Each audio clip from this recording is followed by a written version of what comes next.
कसं बघता या सगळ्या निकालाकडे आणि काय सांगणार? दोनही मुलं तुमची जिंकून आलेली आहेत, काय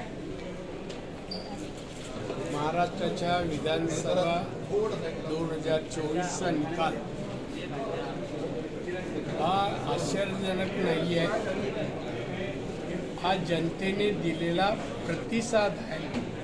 भारतीय जनता पक्षाचं देशात सरकार आहे, माननीय नरेंद्र मोदी पंतप्रधान आहेत। महाराष्ट्रात एकनाथजी शिंदे यांनी गेली 2.5 वर्षात अतिशय प्रभावी चांगल्या प्रकारे सरकार चालवल्यामुळे आणि अनेक जनहित उपयोगी योजना त्याने आणल्यामुळे जनतेने दिलेला हा प्रतिसाद आहे आणि त्यामुळे एवढ्या प्रचंड संख्येने सरकार आमदार निवडून आले आणि सरकार सत्तेवर येणार। सर, मुख्यमंत्री पदासंदर्भात चर्चा होतीये, नेमकं कोणाचा मुख्यमंत्री होणार याबद्दल काय? याचं उत्तर आमचे वरिष्ठ दिल्लीवरून देते।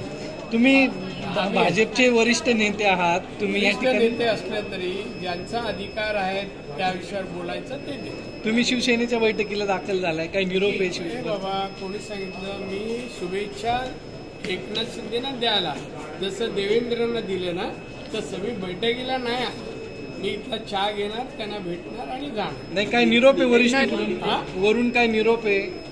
माळे किती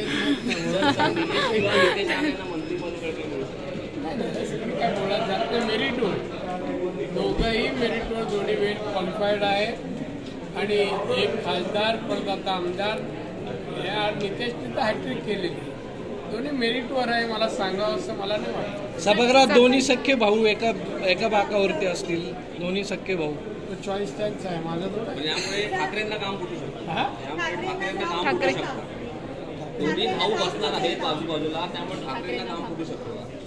काम बुडाला पुरुष असायला लागतो। सर, खरी शिवसेना कोणाची किंवा राष्ट्रवादी याचा हे प्रूव्ह केलेलं आहे। एकनाथ शिंदे यांची खरी शिवसेना आहे, चिन्ह त्यांच्याकडे आहे आणि ते सिद्ध झालं आहे, त्याच्यावर कुठे निर्णय देत आहे ना।